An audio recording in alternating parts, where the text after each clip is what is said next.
Hello' everyone, Assamese mother ডায়েৰীৰ পুনৰ এটা নতুন ভিডিঅ'লৈ আপোনালোকক স্বাগতম জনাইছোঁ। আজি আমি মাইনাৰ চুলি কাটিব ওলাইছোঁ। মাইনাৰ চুলিখিনি বহুত দীঘল হৈ গৈছিলে, সেইকাৰণে ভাবিলোঁ গৰমৰ বন্ধতে কাটি দিওঁ। অৱশ্যে আমাতকৈ তাইৰহে বেছি আগ্ৰহ চুলি কাটিবৰ কাৰণে, একদম চুটিকৈ চুলি কাটিব লাগে বোলে। তাইৰ লগৰ কেইজনী একদম ল'ৰা মানুহৰ নিচিনা কাটি ল'লে কাৰণে তাইকো লাগে, কিন্তু আমি ল'ৰাৰ নিচিনা কাটি দিব বিচৰা নাই। অকণমান চুটি কৰিম যাতে বান্ধিবও পাৰে। মই মানা কৰি আছিলোঁ এই গৰমত চুলি ইমান কাটিব নালাগে বুলি, কাৰণ গৰমত চুলি দীঘলে ভাল, ক'ব গ'লে চুটি হ'লে বেছিহে গৰম উঠে, কিন্তু তাইক লাগেই হেনো, সেইকাৰণে দেউতাকেও আজি কাটি দিব ওলাইছে। আপোনালোকে জনাবচোন তাইক নতুন হেয়াৰ ষ্টাইলত কেনেকুৱা লাগিছে। মই বাৰু বেয়া লগা নাই, ঠিকেই আছে আৰু। মাইনাৰ চুলি কাটি পেলাই তাৰপিছত মই লাগি গ'লোঁ মোৰ কামত। এই গৰমৰ বন্ধত এইবাৰ যে মই ফুলৰ পূৰা যত্ন লৈ আছোঁ দেই। যিমান পাৰোঁ আপোনালোকক পিছৰ ব্লগবিলাকতো দেখুৱাই গৈয়ে থাকিম, দেখিয়ে থাকিব। ব্লগ কৰি থৈ দিছোঁ, দেখুৱাহে বা আপলোড কৰাহে হোৱা নাই। এয়া মই এনেকৈ এটা টেমাত ফুল লগাই দিছোঁ আৰু এতিয়ালৈকে ধুনীয়া হৈ গৈছে। এইটো 8 তাৰিখৰে ভিডিঅ' আছিলে যিহেতু, এয়া এনেকৈ লগাই দিছোঁ। এই ফুলটোৰ নামটো মই তেনেকৈ নাজানো, কিন্তু একদম কম যত্নত মানে বহুত হৈ যায়। মাটিতটো ক'বই নালাগে, বহুত বেছিয়ে হৈ যায়। ইয়াৰ পিছত এয়া একেবাৰে আবেলি সময় আজি ওলাই আহিছোঁ আমি দেৱীসিং ঘাট বুলি, যিটো তেজপুৰৰ আছে, সেইটো ছাইডত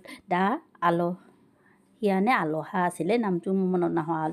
সেই ৰিজৰ্টখনলৈ লৈ আহিছোঁ দুয়োটাকে। সিহঁত দুয়োটা বহুত ফূৰ্তি, আৰু ৰিজৰ্টখনৰ পৰিৱেশটো ইমান ধুনীয়া, পূৰা ব্ৰহ্মপুত্ৰৰ পাৰতে। সেইকাৰণে ভাবিলোঁ লৈ যাওঁ এপাক ইহঁতক, আৰু দুয়োটাই মানে ইমান ভাল পাইছে ইয়াত। মই বেছি এডিট কৰা নাই, আপোনালোকক দেখুৱাই গৈছোঁ ইয়াৰ পৰিৱেশটো কিমান ধুনীয়া। আপোনালোকে ইচ্ছা কৰিলে আহিব পাৰিব, এণ্ট্ৰি ফিজ একো নালাগে। আহি এনেই ঘূৰি ফুৰিও গুচি যাব পাৰে, আৰু কিবা খাই গ'লেও যাব পাৰে। কটাজকেইটাও ধুনীয়া, আমাৰ পৰা বেছি দূৰ নহয়, সেইকাৰণে আমি স্কুটি লৈয়ে আহিলোঁ। এয়া সন্ধিয়াৰ আগে আবেলি সময়ত দুয়োটাকে লৈ আহিছোঁ। আৰু ইয়াত খেলিবৰ কাৰণে ল'ৰা ছোৱালী বস্তু আছে, আপোনালোকক দেখুৱাম। এইখন হৈছে ৰিজৰ্টখনৰ মেইন ঠাইটো, মানে হোটেলখন, তাত খানা চানা খাবৰ কাৰণে। আৰু এইফালে আছে চিলড্ৰেন পাৰ্কটো।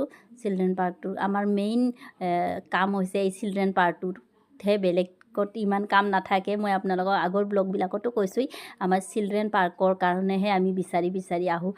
য'তেই যাম বুলি ভাবোঁ আগতে চাই লওঁ তাত খেলিবৰ কাৰণে কি আছে, কাৰণ খেলিব নহ'লে তাত গৈ লাভ নাই। আমাৰ মেইন খেলাই কাম হৈছে আমাৰ মাইনাহঁতৰ, সেইকাৰণে ইয়াতো দেখিলোঁ যে খেলা আছে, সেইকাৰণে আমি আহিলোঁ। আৰু ধুনীয়া পূৰা ঘাঁহনি, আৰু ভিৰ চিৰ একো নাছিলে সেইদিনাখন আমি আহোঁতে। অকণমান সন্ধিয়ালৈকে অকণমান হৈছিলে মানুহ, কিন্তু ইমান বেছি ভিৰ নাই কাৰণে তাই পূৰা খেলিছে। বতৰটো অকণমান ঠাণ্ডা আছিলে, ইমান গৰম নাছিলে। আৰু এই ট্ৰাম্পলিনত মানে সিহঁতে জঁপিয়াই মেলি, আৰু এয়া অকণমান পূৰা পৰিৱেশটো দেখুৱাই লৈছোঁ দেই। চাওকচোন আপোনালোকে কিমান সুন্দৰ পৰিৱেশ। আমি বহু দূৰত বিচাৰি ফুৰোঁ, কিন্তু ওচৰতে, ঘৰৰ ওচৰতে কিছুমান ধুনীয়া ঠাই থাকে, যিবিলাক আমি নেচাওঁৱে বা গমেই নাপাওঁ, যাৰ কাৰণে ফুৰাই নহয়গৈ। এইবাৰ গৰমৰ বন্ধত যে আমি যিমান ফুৰিছোঁ, ওচৰতে ফুৰিছোঁ, অকণো বেলেগত নগ'লোৱেই দূৰলৈকে, কাৰণ ইহঁতক লৈ যাবও দিগদাৰ হয়। সেইকাৰণে ওচৰত ক'ত আছে সেইবিলাককে চাই ফুৰিছোঁ। আৰু 2 দিনমান আছে গৰমৰ বন্ধ, 2 দিন মানে 10-15 দিন আছে, আৰু 15 দিন নাই বাৰু, 10 দিনমান আছে নেকি, 10-12 দিন। সেইকেইদিনৰ মাজত যদি পাওঁ সময়, ক'ৰবাত লৈ যাম ইহঁতক। আৰু এয়া আমাৰ দুয়োটাই খেলাত ব্যস্ত। আমাৰ বাবু যে ট্ৰাম্পলিনৰ পৰা নানামে, তাক তাতেই খেলি থাকিব লাগে। সি ইয়াৰ আগতে এবাৰ যে আমি তেজত বুলি এখন ৰিজৰ্টলৈ গৈছিলোঁ, তাতো খেলিছিলে। তেতিয়া সৰু আছিলে অৱশ্যে সি, আৰু এইবাৰ ইয়াত আকৌ আনিছোঁ। সি পূৰা ফূৰ্তি পাইছে, আৰু মাইনাই তাক এনেকৈ খেলাই আছে। সিহঁতে বহুত সময় খেলিলে। আৰু মই আগৰ ভিডিঅ'টোত কৈছিলোঁ যে সন্তানক যিমান পাৰে খেলিব দিব লাগে। মই সেইকাৰণে, আমাৰতো ইয়াতে কোৱাৰ্টাৰত থাকোঁ যিহেতু, আমি তাত পাৰ্ক আছে, সেই পাৰ্কত খেলিবৰ কাৰণে সদায় ইহঁতক লৈ যাওঁৱেই। আৰু লগতে যেতিয়া বাহিৰলৈ যাওঁ তেতিয়াই আমাৰ ল'ৰা ছোৱালী যাতে খেলিব পাৰে, তেনেকুৱাৰ ওপৰত বেছি গুৰুত্ব দিওঁ। আৰু এয়া ইয়াত এনেকুৱা আৰ্চাৰীৰো বস্তু আছে, মানে কৰিলে কৰিব পাৰে। এয়াও আমি গোটেইকেইটাই মানে ট্ৰাই কৰি চালোঁ অকণমান। যেতিয়া যোৱা বছৰ গৰমৰ বন্ধত আমি গৈছিলোঁ কনকা ৰিজৰ্টখনলৈ। তাত কিন্তু এই আৰ্চাৰীবিলাকৰ এক্সট্ৰা পইচা লয়, 50 টকা টিকেট কাটিব লাগে। ইয়াত কিন্তু এইবিলাক একো নাই, পূৰা ফ্ৰী গোটেই। আৰু এয়া ময়ো ট্ৰাই কৰিলোঁ ভালেকেইবাৰ, পৰিও গ'ল। মাজতে এবাৰ লাগিছিলে, কিন্তু সেইটো ভিডিঅ' কৰা নহ'ল। দেউতাকেও অকণমান ট্ৰাই কৰি চালে, গোটেইকেইটাই মানে ট্ৰাই কৰি চালোঁ। আৰু কৈছোঁ নহয়, মানুহ নাই কাৰণে পূৰা ধুনীয়াকৈ গোটেইখিনি কৰিব পাৰিছোঁ। তাৰপিছত এয়া এনেকৈ সৰু সৰু কটেজৰ নিচিনা আছে, তাত বহিব পাৰি। মানে এইকেইটা বহিবৰ কাৰণে, আৰু তাত ফেন চেনৰ ধুনীয়া ব্যৱস্থা আছে। নিজে ফেন চেন লগাই লৈ বহিব পাৰি। গৰম উঠিছিলে, সেইকাৰণে মই বহি ল'লোঁ অকণমান পোহৰক লৈ। পোহৰতো ক'বই নালাগে, ক'ত ফেন আছে, ক'ত চুইচ আছে, সেইবিলাকে বিচাৰি ফুৰে। ভয়ো লাগে দেই। ঘৰতো সি মানে চুইচবিলাক একদম বিচাৰি ফুৰে। সেইকাৰণে তলৰ চুইচ থকা বস্তুবিলাকত চব বস্তু ভৰাই দিলোঁ আমি এতিয়া তাক ভয়তে। তাৰপিছত আমি এয়া খাব ওলাইছোঁ।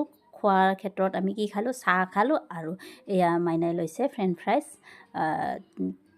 ফ্ৰাইজ ভালেই হৈছিলে। আৰু মাইনাই এটা হেৰিও লৈছিলে, মিল্কশ্বেকো লৈছিলে।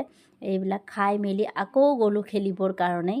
এয়া কৈছোঁ, এই কটাত যে সৰু সৰু এইকেইটা কেৱল বহিবৰ কাৰণে, খাবৰ কাৰণে এনেকৈ দি দিছে। আৰু মাইনাই পূৰা সেইটো খেলাতে লাগি আছে। মই ভাবিছোঁ এইটো ৰিজৰ্টলৈ যে আৰু এবাৰ যাম দেই। ওচৰতে, বেছি দূৰো নহয়, আৰু ইমান ধুনীয়া পৰিৱেশটো, পূৰা ব্ৰহ্মপুত্ৰৰ পাৰত কাৰণে পূৰা বতাহ আহি থাকে, ভাল লাগে গৈ। আৰু তাৰ পৰা সন্ধিয়া হৈ আহিলেও মানে দিগদাৰ নাই, ওচৰতেই যিহেতু। আৰু পোহৰো পূৰা খেলিছে, তাৰো খেলাৰ বহুত আগ্ৰহ সৰুৰে পৰাই, মানে এইটোত খেলিব, সেইটোত খেলিব। গতিকে আজি ভিডিঅ'টি সামৰিছোঁ। ভিডিঅ'টি চোৱাৰ বাবে বহুত বহুত ধন্যবাদ।